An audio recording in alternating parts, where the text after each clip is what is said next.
제1장 관상의 사부 성요한. 십자가의 성요한은 어떤 분인가? 이 질문에 대하여 역사적 입장에서 이 성인의 전기를 쓰려는 의도는 없으며 다만 성요한이 지녔던 영성적 사명을 쉽게 알아들을 수 있도록 그 특징을 그려보기로 하겠다. 성요한은 대레사적 영성의 신학자였다고 하는 것이 좋을 것이다. 다시 말해서 그는 학문을 연구하는 지식 깊은 학자였다. 저 위대한 예수 성녀 데레사가 개역 가르멜의 첫 영적 딸들을 하나님과의 친밀에 이르는 절정에까지 이끈 거룩한 생활에 대한 가르침을 신학의 굳건한 원리에 따라 학문적으로 하나의 체계적 교리에까지 이르게 한 학문에만 열중한 학자였다. 저 위대한 아빌라의 성녀는 하나님과의 친밀한 합일에 이르는 가장 좋은 도움이 되는 환경을 마련하려는 소망으로 열성에 타는 몇몇 수녀들과 함께 엄격한 금력 제도의 수도원에 숨어서 그곳에서 놀라운 슬기와 현명으로 만들어진 생활 규범을 수녀들의 생활 양식으로 짰던 것이다. 그리고 성녀가 받고 있던 하나님의 풍성한 빛을 알고 있는 그녀의 영성 지도자의 명령에 따라서 자기에게 맡겨진 수녀들의 양성을 위해 성녀는 몇 가지 저수를 하였다. 이 저서들은 여러 세기를 거쳐 오늘에 이르기까지 하나님과 영혼과의 구체적인 관계를 연구하는 모든 이들에게 찬사의 대상이 되어 왔다. 하지만 그것이 천부적 은사로서 풍성히 열매 맺는 천재적 슬기의 걸작이긴 하지만 아직 학술적 형태를 갖추지 못했던 것은 당연하다.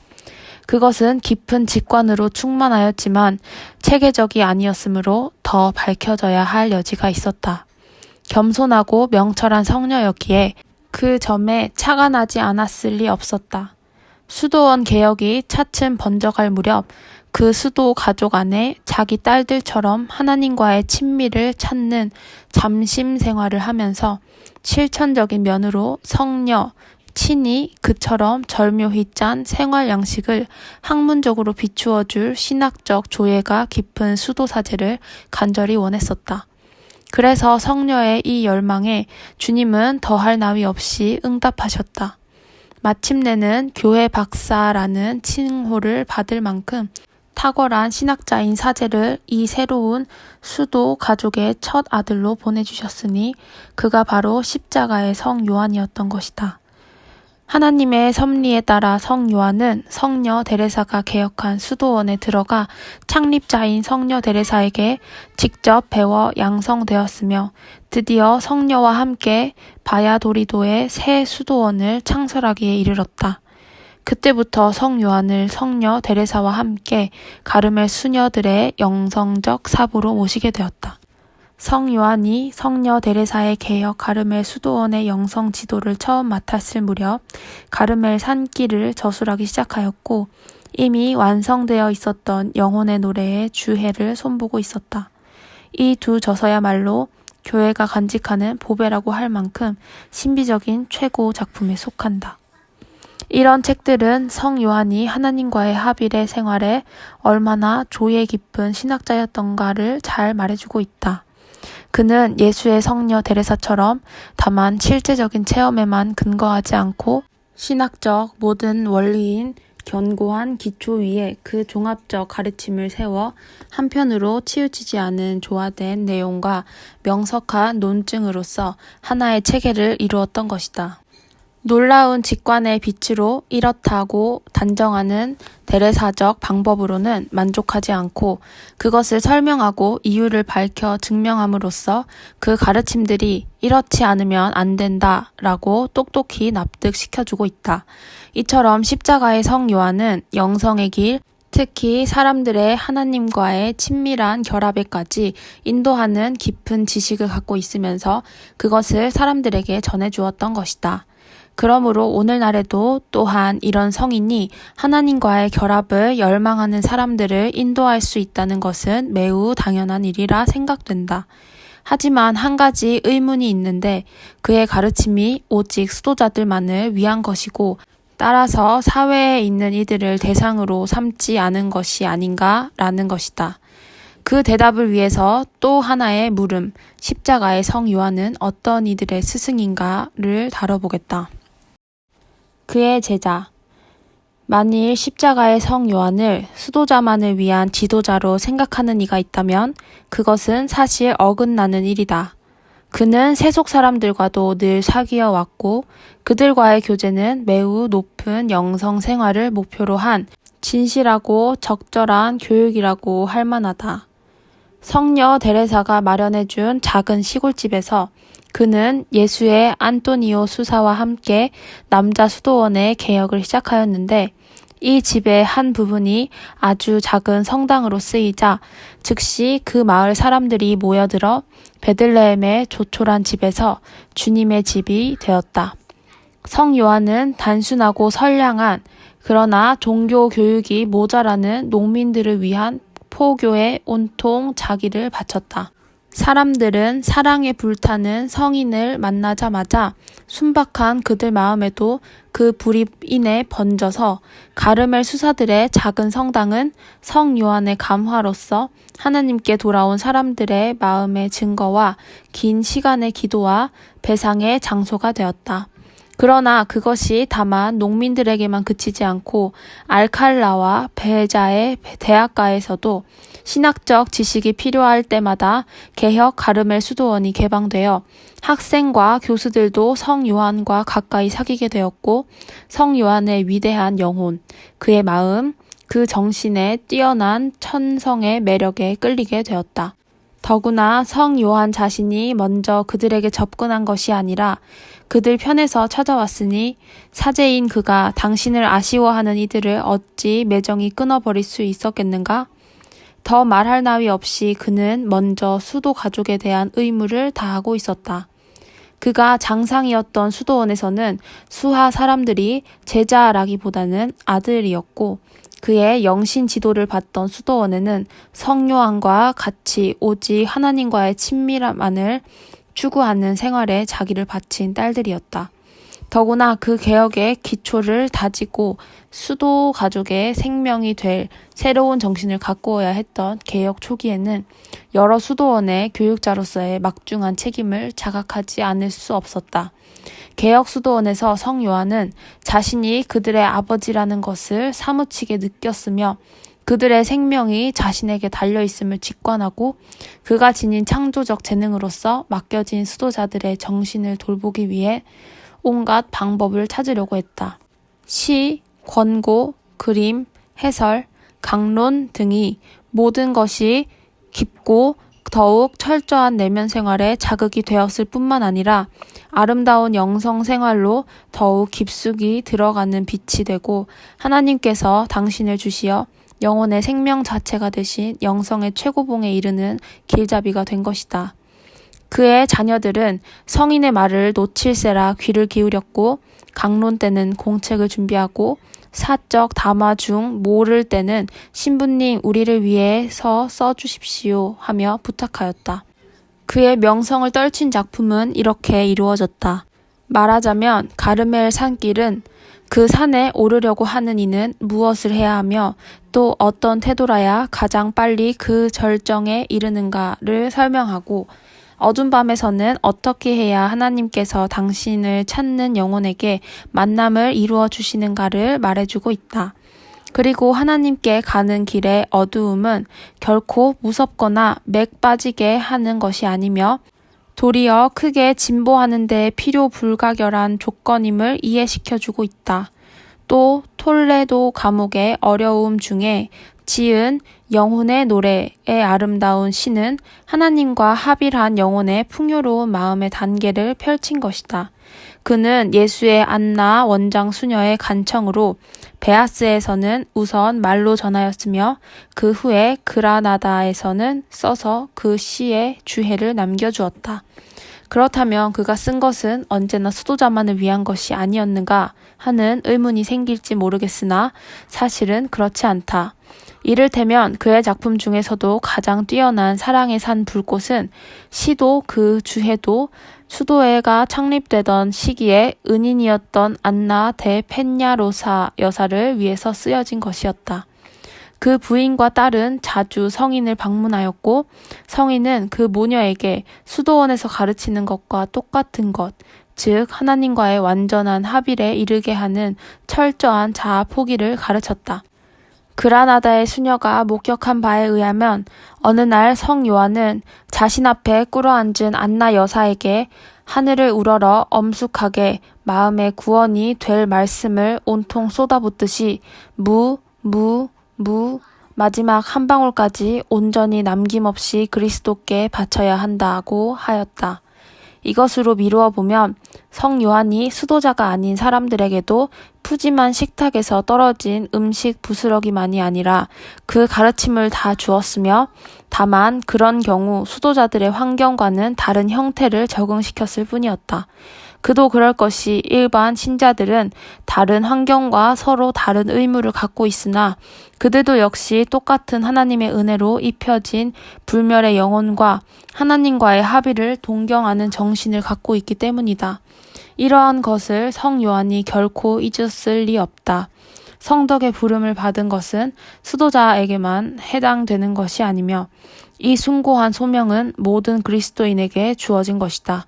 교황 비오 11세가 제위 중 거듭 이것을 들려주신 것이 모든 그리스도인들의 기쁨이 되었던 것을 기억한다. 그렇다면 어찌 일반 신자라 하여 수도자보다 성덕에 힘쓰지 않아도 되겠는가? 확실히 세속에서는 수도원보다 성인이 되기가 어려울지 모르지만 그러나 역시 수도원에서도 많은 노력과 온갖 고통과 어려움, 자기를 거스르는 여러 가지 일을 이겨내야 성인이 될 수 있다. 물론 속세와 수도원에서 겪는 것들의 성질이 서로 다르지만 그 극복해야 한다는 점에 있어서는 수도원에서나 속세에서나 같은 것이다. 그리고 극복하기 위한 근본적 방법은 어느 경우든지 같으며 그것은 기도와 희생이다. 그러면 사회에 사는 이는 기도할 수 없다는 것일까? 주님의 영광을 위해서 여러 자녀를 기르는 어머니는 성당에서 긴 시간을 갖지 못할 것이다. 그러나 자녀들에게 온통 매여 있을 때라도 하나님께 마음을 향하고 그분 앞에서 살며 일에서 오는 피로나 걱정, 고통을 어찌 하나님께 바칠 수 없겠는가? 자기가 하던 일을 모두 중단하지 않고라도 하나님과 좀 더 친밀히 이야기하기 위해서 30분 정도를 얻을 수 없겠는가? 노동자들에게도 같은 말을 할 수 있지 않겠는가? 사제가 된 지 얼마 후 나는 노동자들과 함께 여러 해를 지낸 적이 있었다. 그때의 일은 생각할 때마다 나는 커다란 기쁨에 잠기곤 한다. 그들은 고달픈 노동의 하루를 기도로서 하나님께 바치고 이것은 끊임없이 하나님의 옥자로 오르는 상쾌한 향기가 되었던 것이다. 더구나 그 기도는 말만이 아니었다. 벨기에의 카톨릭 노동청년회는 이미 국제적 단체가 되어 있으며 그들 안에는 이미 성인으로 불리는 사람도 있다. 그 노동청년 회원들은 수도자들과 같은 방법은 아니지만 역시 날마다 묵상을 하였으며 희생과 억제를 실천하고 있었다. 이렇게 사회의 어느 계층에서든지 철저한 사람들은 있다. 위에 말한 철저한 이들이 어중간을 모르는 성요한의 가르침에 굶주리듯 둘레에 모여들었다. 속세에 있으면 어중간한 그리스도인이라도 괜찮다고 할 수 있겠는가? 사회에 사는 이들은 수도자와는 달라서 성화에 적합한 환경이 아니라고 말할 참인가? 어림도 없는 말이다. 정말 거기에는 너무 자주 기력을 잃게 할 유혹이 가득한 환경이 있다. 그렇기 때문에 더욱 악습에 저항하고 하나님과의 합의를 바라는 거룩한 갈망을 기를 수 있는 좋은 습관으로 바탕을 이룬 영성적 분위기를 만드는데 노력한다면 더욱 보람된 일이 아니겠는가. 이런 관점에서 볼 때 성 요한은 속세나 수도원에 있는 일을 다 함께 직접 지도해 줄 것이다. 하나님과의 합일과 그분과의 친교는 결코 수도자에게만 하는 것이 아니다. 하나님께서는 모든 이의 아버지이시며 따라서 모든 그리스도인은 하나님의 참다운 자녀로서 하나님과 함께 살기를 원하고 있다. 그렇다면 도대체 하나님과의 친교에 마음을 쓰지 않고 어떻게 하나님의 자녀가 될 수 있겠는가? 십자가 성 요한은 모든 이에게 직접 거기로 가는 길을 보여주고 있다. 그러므로 이제부터 그 지름길, 즉 관상생활의 스승으로서의 성 요한을 소개하겠다. 그런데 이 관상생활이란 무엇을 뜻하는 것일까? 관상생활을 관상과 혼돈해서는 안 된다. 관상은 하나님의 은사이기 때문에 하나님께서만 우리에게 주실 수 있는 것이다. 예수의 성녀 데레사가 거듭 즐겨 말해온 것처럼 하나님께서는 원하시는 이에게 원하시는 때에 원하시는 대로 그것을 주신다. 그러나 관상생활은 그런 것이 아니다. 관상생활이란 직접 하나님과의 친밀을 찾는 그리스도교적 생활의 하나의 형태를 말하는 것이다. 그리스도교적 생활을 옛부터 활동과 관상으로 나누는 구분은 애덕의 실천이 두 대상, 즉 하나님과 이웃이라는 것에 그 근거를 두고 있다. 그리스도교적 완덕인 성화는 본질적으로 애덕의 완성에 있다는 것은 누구나 다 알고 있다. 그러나 다시 정확히 말해서 이 덕이 두 가지 대상을 갖고 있는데 하나님께 대한 사랑 때문에 이웃에 대한 봉사에 전념하든가 또는 직접 하나님의 사랑만으로 채워지기 위해서 하나님을 찾든가 그 어느 한 가지 길로서 이 덕을 우리 안에 키울 수 있다. 이웃에게 봉사하려는 노력은 활동 생활을 구성하고 하나님께 대한 사랑의 직접적인 탐구는 관상 생활을 구성하는 것이 된다. 그리고 사랑이라는 것은 사랑하는 이와의 변함없는 친숙한 사이를 굳게 보존하려는 경향이 있다. 따라서 하나님께 대한 완전한 사랑의 탐구는 하나님과의 친교를 찾는 데서 그 특징이 가장 잘 드러난다. 그러므로 흔히 하나님과의 친교를 도모하는 일을 관상적 생활을 한다고 말한다. 그러나 하나님께 대한 탐구가 결실을 맺기 위해서는 하나님과의 친밀을 이루는 가장 적절한 방법을 취해야 한다. 그런데 하나님과의 친숙이 마음 안에서 깊어지게 하는 가장 적절한 방법은 옛부터 두 가지가 알려지고 있는데, 즉 기도와 억제이다. 사실 자아포기, 극기, 희생이라고도 하는 이 억제는 이 세상의 것에서 마음을 떠나게 해주며 하나님께로 나아가는데 방해되는 모든 위험에서 우리를 해방시켜준다. 그리고 기도란 본질적으로 하나님과의 사랑 가득한 담화이며 억제로서 준비된 우리 마음 안에 하나님의 사랑의 불을 당겨준다. 우리들이 이 세상 것에서 마음을 멀리하는 것은 단지 마음을 비워두기 위한 것이 아니고 마음을 사랑으로 채우기 위해서다. 하나님과 친밀해지기 위해서 이 두 방법을 써야 한다는 것을 알아들을 때 기도와 억제의 끊임없는 실천으로서 하나님과의 친밀로 가는 그리스도교적 생활 형태가 즉 관상생활이다. 라는 표현으로 관상생활의 정의를 더욱 뚜렷이 잡을 수 있을 것이다. 그러나 관상생활이 다만 이것이라면 놀라서 다음과 같은 의문이 생길 것이다. 그러면 관상적이란 낱말이 뚜렷이 그 무엇을 뜻하는 것이며 관상생활이라는 것과 관상은 서로 어떠한 연관을 가지고 있으며 관상이라는 것은 결국 문제로 다루어지지 않고 있는 것이 아닌가라고. 거듭 말하고자 하는 것은 관상과 관상생활을 혼동해서는 안 된다는 것이다. 하지만 이 둘은 서로 밀접한 관계를 가지고 있다. 결국 관상생활은 영혼 안에 관상으로 향하는 예비적 마음 준비를 만들어주며 그리로 마음을 향하게 해준다. 말하자면 관상생활을 열심히 계속할 때 보통으로 그 뒤에 관상이 따라온다. 그러므로 관상생활은 관상회로 이끌어주며 관상이야말로 관상생활의 목표이고 종국적 목적이다. 그렇다면 관상이란 과연 무엇인가? 그것은 관상생활이 지향하는 하나님과의 친밀을 최고도로 완성하는 하나님께 대한 특수한 인식 형태를 말한다. 하나님을 아는 데는 여러 모양이 있기 때문에 나는 여기서 하나님을 아는 특수한 형태에 대해서 말하고자 한다. 거기에는 아주 다른 두 가지 방법이 있다. 첫째로는 지성에 의한 지적 인식 방법이며 둘째로는 의지에 의한 사랑이 바탕되어 실제적으로 나타나는 체험적인 것이다. 여기에 관한 설명을 다시 하겠다. 우리가 하나님을 아는 것은 무엇보다도 지적 또는 개념적 인식, 말하자면 하나님께 관해서 만들어지는 관념을 통해서 이루어진다. 하나님을 아는 이 방법은 매우 중요하며 관상적 인식을 검토하는데도 우리는 언제나 이 방법을 써야 한다. 관상적 인식에 대해서 곧 설명하겠지만 이는 개념적인 것도 아니며 따라서 관념을 따르는 것도 아니다.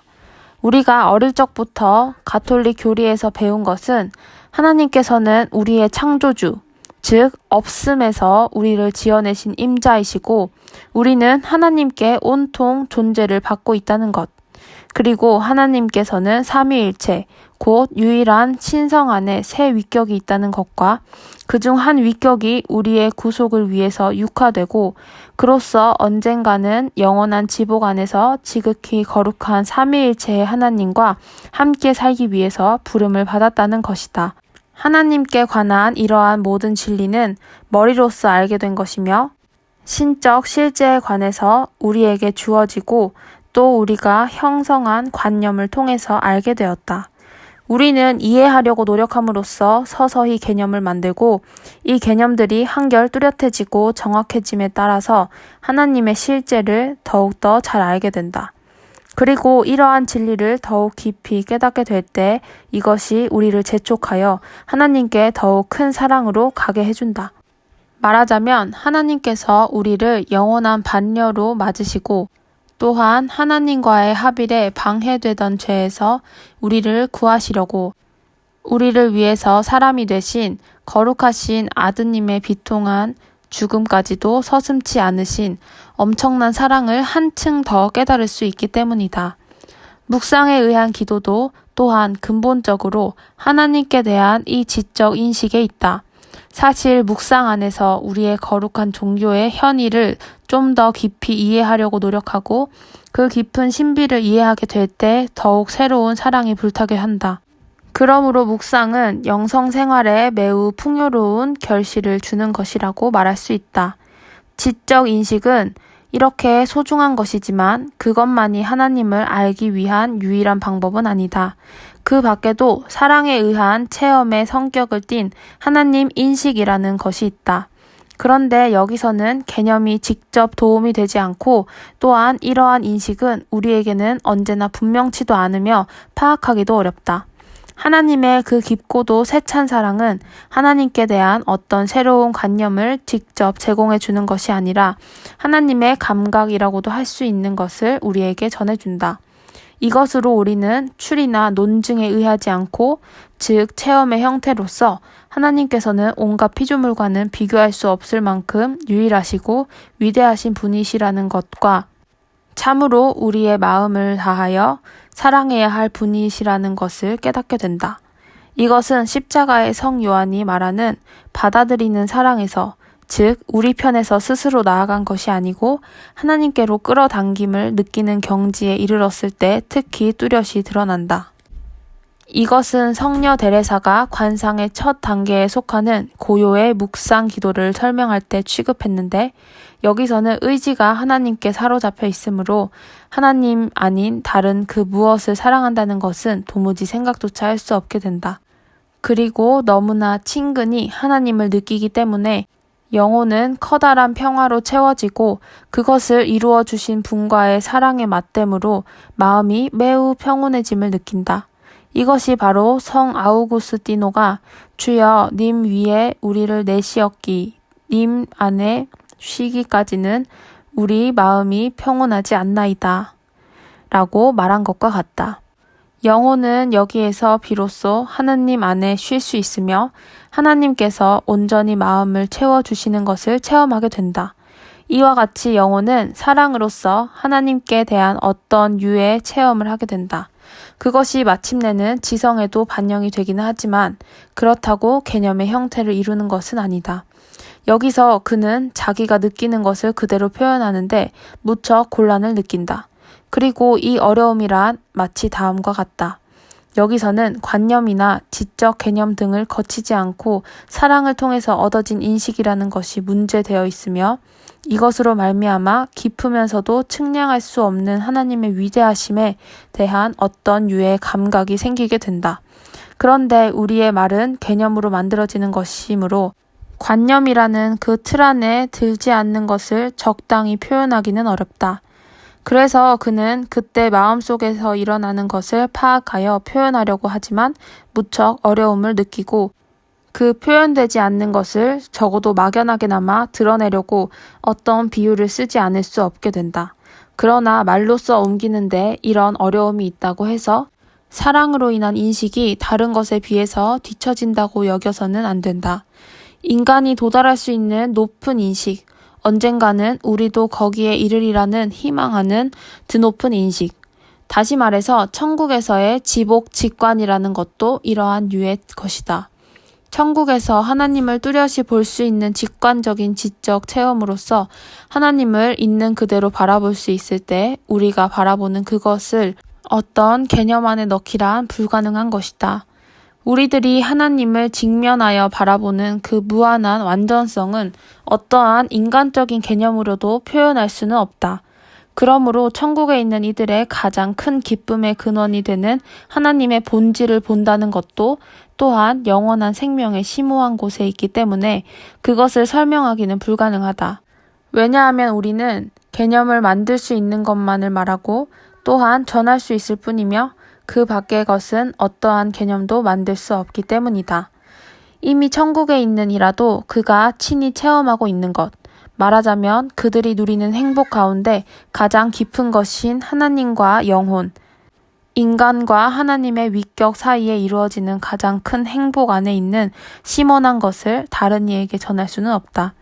거기에는 인간의 최고의 위대함이 있으며 바꾸어 말하자면 영원히 하나님과 함께 사는 소명, 홀로 계시는 하나님과 함께 홀로라는 말 못한 맞대임이 이루어진다. 그러므로 천국의 복된 이들에게는 서로의 교류가 물론 즐겁기는 하겠으나 하나님과 함께 있는 기쁨에 비한다면 부수적이고 제2차적인 행복에 지나지 않는다. 사실 하나님께서는 당신을 위해서 우리를 만드셨기 때문에 이미 이 세상에서부터 하나님과 친숙하려고 힘쓰는 이의 생활 자세는 참으로 올바른 것이다. 바로 이것이야말로 관상자가 할 일이다. 뿐만 아니라 다가올 천국의 행복의 가장 아름다운 모습을 관상 안에서 발견하게 된다. 천국에서의 지복이 황홀한 하나님과의 만남에서 이루어지는 것이라고 한다면 관상은 어두운 사랑의 체험 안에서 이루어지는 것이다. 이 두 가지가 다 표현할 길 없는 하나님의 위대하심의 체험인 것이다. 지금까지의 설명으로 하나님과의 친밀로 이끌어주는 관상, 따라서 관상을 위해서 마음을 준비하고 마침내 관상에까지 인도하는 관상 생활의 위대함에 대해서는 조금이나마 알아들었으리라 믿는다. 이제 우리가 그 어느 날엔가는 관상의 영역에 이르기 위해서 관상 생활로서 마음을 잘 준비해야 함은 정말 가치로운 일이라는 결론이 나오게 된다. 하지만 이러한 영역에 도달할 가능성이 과연 우리에게 있겠는가? 성녀 데레사가 이르기를 하나님께서는 관상을 원하시는 이에게 원하시는 때에 원하시는 대로 주신다고 하지 않았던가? 이 점에서 본다면 관상이라는 것은 우리와는 아무 관계없이 오직 하나님의 은혜에만 달려있다고 생각할 수 있다. 성녀 데레사가 관상은 우리의 노력과는 관계없이 주어지는 것이라고 주장하고 있는 것은 틀림없으나 성녀의 그 말을 잘 알아듣기 위해서는 그의 가르침을 전체적으로 살펴볼 필요가 있다. 마치 관상의 은혜를 우리 편에서 하나님께 요구할 수 있기는 한 것처럼 하나님과 우리와의 관계에서 행여 주제넘는 짓이 없도록 성녀가 우리를 깨우쳐 주려는 뜻이었으며 사실 그러한 생각은 착각과 환멸을 가져오기가 일쑤이기 때문이다. 하나님께서는 초자연적 은사에 임자시고 당신 뜻대로 그것을 우리에게 나누어 주시는 것이므로 하나님께서 하시는 일에 우리가 끼어들려는 것은 참으로 교만한 죄라고 할 수 있다. 그런데 또 성녀 데레사는 그 많은 사람들이 관상의 영역에 이르지 못하는 것은 마땅히 해야 할 마음의 준비를 하지 않는 탓이라는 것도 역시 강조하고 있다. 사실 관상을 위한 준비는 분명히 가능한 일이고 그 준비는 관상 생활을 구성하고 있는 기도와 억제를 실천하는 것이다.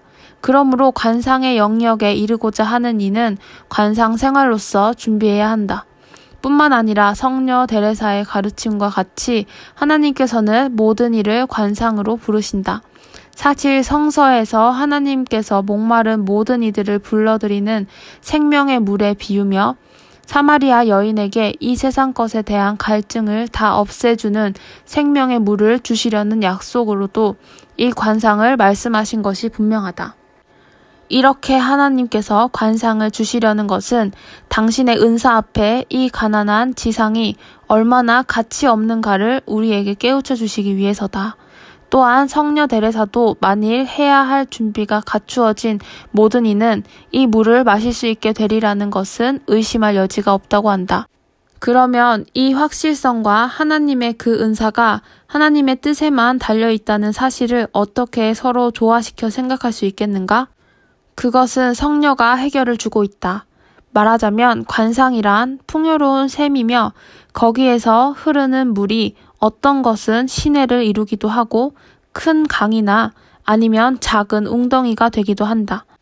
하나님께서는 모든 이를 부르시고 모든 이에게 마실 물을 주시지만 사람마다 어느 물줄기로 부르셨는지는 알려주시지 않았으며 또한 우리 생애 중 어느 때 그 물을 마실 수 있는지도 전혀 말씀하지 않으신다.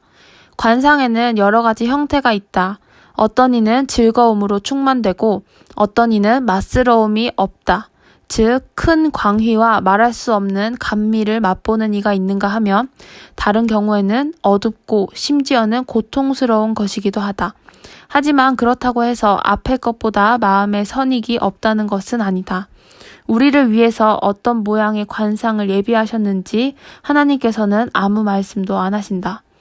다만 원하시는 대로 원하시는 때에 원하시는 이에게 주시는 것이어서 누구도 자기가 큰 줄기의 물을 마실 수 있는지 아니면 작은 물줄기인지 도무지 모른다. 다만 하나님께서만 이를 선택해 주신다. 하나님께서 당신이 원하시는 이에게만 주시는 것은 틀림없으나 항상 아낌없이 준비하는 헌신적인 이에게는 어떠한 모양으로든지 꼭 관상이 주어진다. 그러므로 거기에는 하나님 편의 것과 우리 편에서 해야 할 것이 있다. 우리에게 어떠한 관상이 주어질지는 하나님의 결정에 달려있다. 이 점에 관해서는 하나님께 맡겨드리면 된다. 오직 우리는 하나님의 은사를 방해하는 일이 없도록 우리 마음을 준비해야 한다. 만일 그렇지 않으면 모처럼 주실 은사를 받지 못하고 만다. 그러므로 은사를 받을 수 있도록 길을 트는 것은 우리가 할 일이며 이것이 바로 우리가 관상 생활을 하는 것이다. 그러므로 십자가의 성 요한이 가르친 하나님과의 친밀한 관상적 합의를 바라는 이들에게 어떤 준비가 필요한가가 여기서 대두된다. 이웃 사랑 때문에 또는 하나님의 영광을 위해서 이러한 은혜가 우리 탓으로 지연되지 않고 더더욱 빨리 목적에 도달시키기 위해서 요한 성인은 그 준비를 강조하고 있다. 그토록 관상 생활을 끊임없이 찾는 이 스승의 거룩한 안타까움을 함께 나누지 않으려는가? 이제부터 우리 스승의 지도로 그 길을 찾기에 앞서서 우선 눈에 들어 우리가 도달하려는 목표, 즉 하나님과의 관상적 합일의 절정을 바라보기로 하자. 성 요한은 그러한 목표를 우리에게 보여주면서 그리로 가는 길이 자아 포기와 기도도 또한 보여주고 있다. 그러므로 우리는 굳건한 결의로서 자아 포기의 길에 들어서야 한다. 뿐만 아니라 성인은 이 자아 포기의 절대적 필요성과 함께 그것을 실천하는 방법도 가르쳐준다. 그런데 이 자아 포기에는 또한 그 포기로서 길러진 기도가 합해져야 한다. 그래서 성 요한의 관심은 기도에 모아지고 있으며 묵상의 실천으로서 묵상 기도의 귀중한 뜰 안에 들어가야 함을 가르치고 있다. 다음에는 이 묵상에서 메마름의 위기를 어떻게 빠져나오며 움트기 시작하는 관상이 어떻게 이루어지는가를 보여준다. 이 위기를 빠져나온 이는 대신덕, 즉 하나님께 대한 온전한 신뢰와 순수한 사랑과 함께 신앙으로 사는 기도를 끊임없이 계속하면서 하나님과의 합일의 길로 용감히 투신하게 된다. 그런데 하나님과의 만남에는 또 하나의 위기가 있다. 그 위기는 영혼에게 괴로운 것이다. 그것은 매우 귀중한 암야가 밀려오기 마련인데 그 어두움 없이는 도저히 얻을 수 없는 마음의 순수함에까지 이르게 해준다. 거기에는 언제나 하나님과의 합의를 이룰 수 있는 갖가지 준비가 늘 되어 있는 상태에 있고 사실 영혼은 그 합의에 사로잡혀서 끌려가듯 신격화된 생활을 하게 되며 사도 성 바오로와 같이 내가 사는 것이 아니라 그리스도가 내 안에서 사시는 것입니다. 고 말할 수 있게 된다. 이렇게 성 요한은 우리에게 훌륭한 이상을 제공해 주지만 거기에는 그것이 상응한 요구가 있다. 말하자면 그 이상을 실현하기 위해서는 우리 편에서의 노력이 있어야 한다는 것이다. 고상하고 아름다운 영혼은 하나의 뛰어난 목적을 지향하게 될 때 노고를 아끼지 않는다. 과연 우리도 그런 사람들 축에 낄 수 있겠는지? 성 요한이 그 힘있는 전구로서 우리에게 하나님의 은혜를 얻어줄 것이니 우리도 또한 성인의 가르침을 순순히 따라야 하지 않겠는가? 우선 성인의 가르침을 잘 새기고 저 정상을 정복하기 위해 길을 떠나자. 그 노고는 풍성한 보답을 받을 것이다.